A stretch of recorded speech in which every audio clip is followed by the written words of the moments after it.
En las vastas llanuras de la Rusia zarista del siglo XVIII, bajo el reinado de Catalina la Grande, surgió una secta cristiana disidente conocida como los Skopsi, o Blancas Palomas.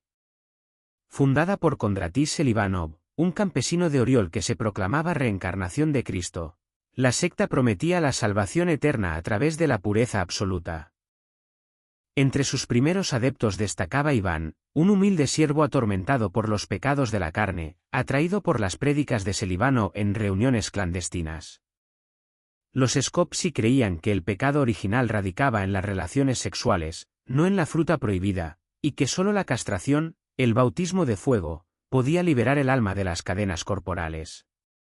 Iván y otros, huyendo de la opresión feudal y las hambrunas, veían en la secta una promesa de redención. Pero mientras construían una comunidad secreta de castidad extrema, ignoraban que sus rituales forjarían prisiones invisibles de dolor y aislamiento. Aquí comienza la trágica danza de la fe distorsionada, donde el anhelo de salvación se convierte en mutilación. Las reuniones se celebraban en graneros abandonados y sótanos húmedos, lugares donde las voces no podían filtrarse hasta los oídos del clero ortodoxo o los espías zaristas.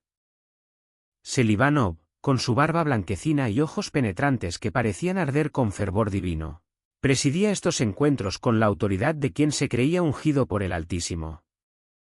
Sus palabras fluían como miel envenenada: hermanos míos, el cuerpo es la tumba del alma. Solo cortando las raíces del deseo carnal podremos ascender al reino celestial como ángeles puros. Iván escuchaba estas palabras con una mezcla de terror y fascinación. Su vida había sido una sucesión interminable de trabajos extenuantes en los campos del boyardo Volkonsky, noches de hambre y días de humillación. Las cicatrices en su espalda, producto de los latigazos del capataz, le recordaban constantemente su condición de propiedad humana. En los sermones de Selivanov encontraba algo que nunca había tenido: esperanza de trascendencia, la promesa de que su sufrimiento terrenal tenía un propósito divino. La comunidad crecía lentamente pero con determinación. Llegaban campesinos desesperados, artesanos arruinados, incluso algunos nobles menores que habían perdido sus fortunas en las intrigas de la corte. Todos unidos por una sed común de purificación espiritual y escape de las miserias mundanas. Las mujeres, llamadas hermanas blancas, se sometían a mutilaciones igualmente extremas, creyendo que así se acercaban a la perfección angelical. Los rituales comenzaron como ayunos prolongados y flagelaciones colectivas, pero gradualmente escalaron hacia actos más drásticos. Selivanov predicaba que el cuerpo era un enemigo a conquistar, no un templo a honrar. Bienaventurados los que se hacen eunucos por el reino de los cielos, citaba, tergiversando las escrituras para justificar lo injustificable. Así, en nombre de la pureza divina, comenzó a gestarse una tragedia humana que marcaría a generaciones enteras con cicatrices que no sanarían jamás. La secta crecía en las sombras, expandiéndose por pueblos y ciudades rusas, atrayendo a miles con promesas de pureza divina. Iván, ahora un devoto fiel, unía fuerzas con otros como la devota Anna y el carismático predicador Piotr, organizando reuniones nocturnas donde Selivanov exhortaba a la castración como el único camino al paraíso. La presión aumentaba, al principio voluntaria, la mutilación se volvía obligatoria para los iniciados, simbolizada por el hierro candente aplicado a los genitales en rituales agonizantes. Intentos de resistencia, como un adepto que huía antes del bautismo, eran sofocados con aislamiento y acusaciones de debilidad espiritual. Selivanov, alertado por visiones, intensificaba las prédicas, creyendo que el sufrimiento corporal apagaría el fuego del pecado. Iván veía cómo sus propias dudas se transformaban en lealtad ciega, mientras la secta, ahora un laberinto de secretos y juramentos, devoraba a sus miembros. El clamor por salvación se volvía un eco de gritos ahogados, y la comunidad, alimentada por el fervor colectivo, escalaba hacia un punto de no retorno. La metamorfosis de Iván de siervo atormentado hacia lote incondicional no había ocurrido de la noche a la mañana. Durante meses, había observado a Selivanov con la admiración reverencial de quien ve en otro la respuesta a sus plegarias más desesperadas. El líder había desarrollado un sistema de jerarquías sutilmente calculado. Los nuevos adherentes permanecían en la periferia, absorbiendo enseñanzas básicas sobre la impureza del deseo carnal, mientras que los elegidos, aquellos que habían demostrado su compromiso absoluto, formaban un círculo interno de privilegio y terror. Anna había llegado a la secta tras enviudar joven, cargando con la culpa de haber disfrutado los placeres conyugales que ahora consideraba pecaminosos. Su rostro, marcado por una belleza austera que el fanatismo había afilado hasta convertirla en algo casi espectral, se había vuelto el símbolo viviente de la transformación que Celibanov prometía.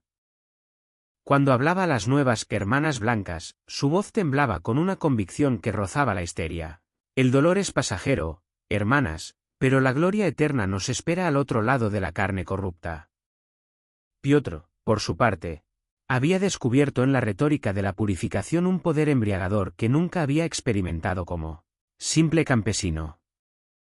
Su elocuencia natural, pulida por las enseñanzas de Celibanov, le permitía seducir a los indecisos con argumentos teológicos elaborados que mezclaban escrituras mal interpretadas con filosofías ascéticas orientales que había escuchado de comerciantes itinerantes. Miren a los grandes santos, proclamaba durante las reuniones. Todos ellos renunciaron a los placeres de la carne para alcanzar la santidad. Nosotros simplemente llevamos esa renuncia a su conclusión lógica. La transformación de los rituales reflejaba la corrupción gradual de la comunidad.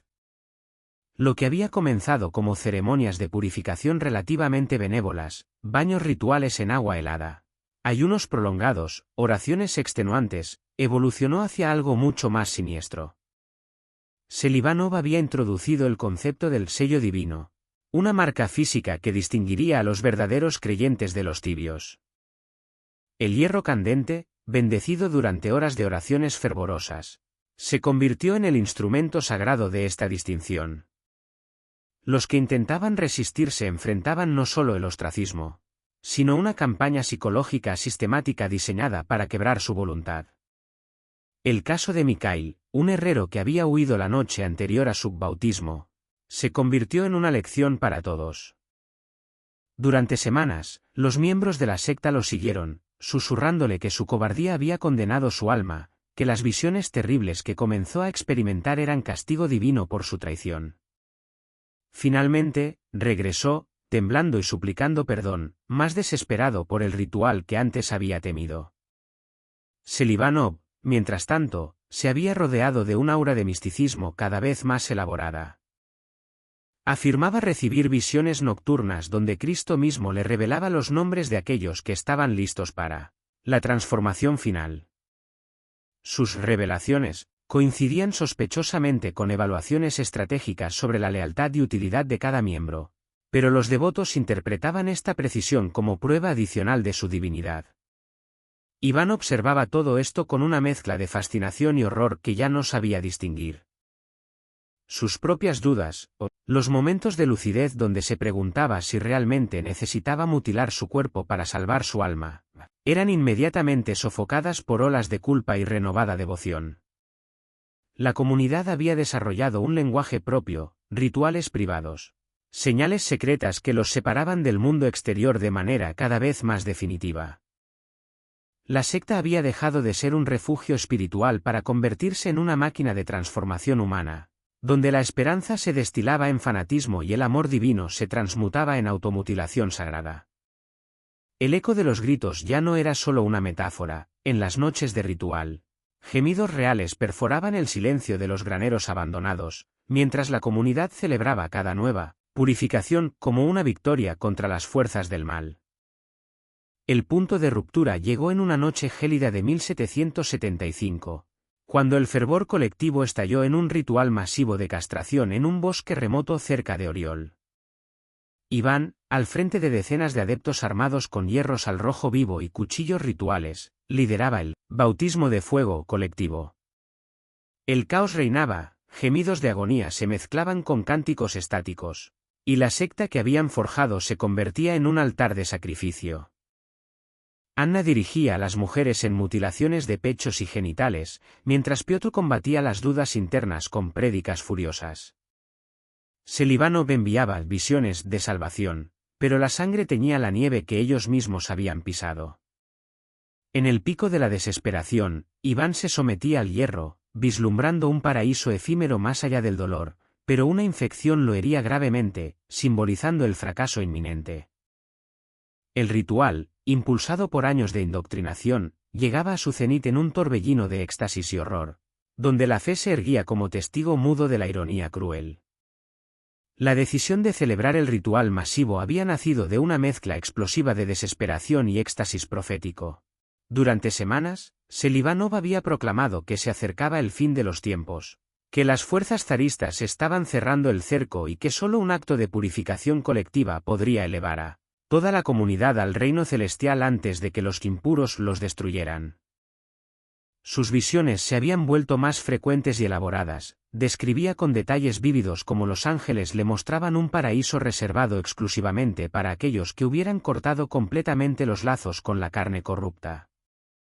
El bosque elegido se extendía como una catedral natural de abetos centenarios, sus ramas cargadas de nieve que amortiguaban los sonidos del mundo exterior. Durante días, los adeptos más devotos habían preparado el espacio sagrado. Cortaron árboles para formar un círculo perfecto, cavaron fosas para las hogueras rituales, y construyeron altares improvisados con troncos cubiertos de telas blancas que pronto se empañarían de rojo. El frío cortante de la noche siberiana se consideraba una bendición adicional. El dolor del hielo purificaría tanto como el fuego. Iván había experimentado una transformación final en los días previos al ritual. Las últimas fibras de su humanidad anterior, los recuerdos de su infancia, el eco lejano de risas compartidas con otros siervos, incluso la capacidad de cuestionar, se habían desvanecido bajo capas sucesivas de fervor inducido. Se veía a sí mismo como el brazo ejecutor de la voluntad divina, el instrumento elegido para guiar a sus hermanos hacia la trascendencia. Sus manos, endurecidas por años de trabajo en los campos, ahora empuñaban los hierros sagrados con la certeza de quien realiza un acto de amor supremo. Anna había alcanzado un estado de exaltación mística que rayaba en la disociación completa. Durante la procesión nocturna hacia el bosque, caminaba descalza sobre la nieve, cantando himnos de su propia invención en un dialecto que mezclaba eslavo eclesiástico con palabras inventadas que afirmaba haber aprendido directamente de los ángeles. Las hermanas blancas la siguieron como hipnotizadas, sus rostros iluminados por antorchas que creaban sombras danzantes entre los árboles. Ella había asumido el papel de madre purificadora, dirigiendo a las mujeres en rituales que consideraba actos de suprema devoción maternal, liberar a sus hijas espirituales de la maldición de la feminidad carnal. Piotr, paradójicamente, experimentaba el momento de mayor crisis de fe justo cuando su retórica alcanzaba su apogeo más frenético. Mientras exhortaba a los congregados con sermones improvisados sobre la gloria del sacrificio, una parte de su mente observaba la escena con horror creciente. Veía las caras demacradas de los adeptos, escuchaba los gemidos que se filtraban a través de los cánticos, y una voz interior, que él interpretaba como tentación demoníaca, le susurraba preguntas terribles sobre lo que realmente estaban haciendo. Para silenciar estas dudas, intensificaba sus prédicas hasta alcanzar un frenesí que contagiaba a toda la multitud.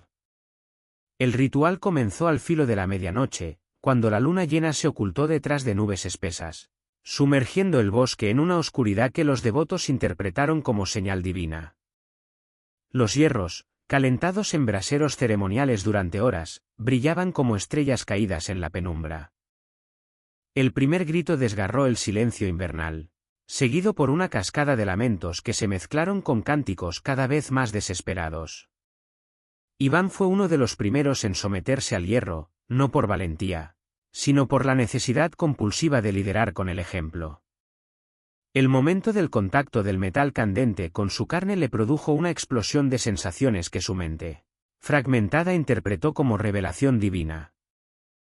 Por un instante fugaz, creyó ver realmente el paraíso prometido, campos de luz eterna donde los ángeles asexuados danzaban en beatitud perfecta. Pero la visión se desvaneció rápidamente, reemplazada por un dolor que ninguna preparación espiritual había logrado mitigar. La infección que se desarrolló en los días siguientes no era solo una consecuencia médica de la falta de higiene y cuidados apropiados. Se convirtió en un símbolo tangible de la corrupción que había carcomido el corazón mismo de su búsqueda espiritual. Mientras la fiebre consumía su cuerpo, Iván comenzó a experimentar delirios que le mostraban la verdad terrible. No habían ascendido al cielo, sino que habían cavado su propio infierno en la tierra helada de Rusia. El ritual se desmoronaba bajo el peso de las consecuencias físicas y la creciente persecución zarista, superior en poder y vigilancia. Los adeptos heridos, incluido un debilitado Iván, eran arrastrados de vuelta a la clandestinidad, con castigos internos, excomuniones y más aislamiento. Anna desaparecía en las sombras de la duda, y Piotr caía víctima de una infección. Las autoridades, interpretando la secta como una herejía demoníaca, reforzaban las redadas y erigían edictos contra los eunucos sagrados, usando informantes para desmantelar comunidades. El espíritu de devoción se apagaba gradualmente, reemplazado por un agotamiento resignado. Iván, ahora marcado por cicatrices eternas, reflexionaba en silencio: la salvación no era solo corporal, sino un yugo de miedo, tradición y control sectario. Intervenciones fallidas, como promesas vacías de pureza eterna, solo prolongaban el sufrimiento, llevando a una calma tensa donde la esperanza se convertía en resignación mutilada. Los días siguientes al ritual masivo transcurrieron en una neblina de dolor físico y desorientación espiritual, que ninguna doctrina había preparado para enfrentar.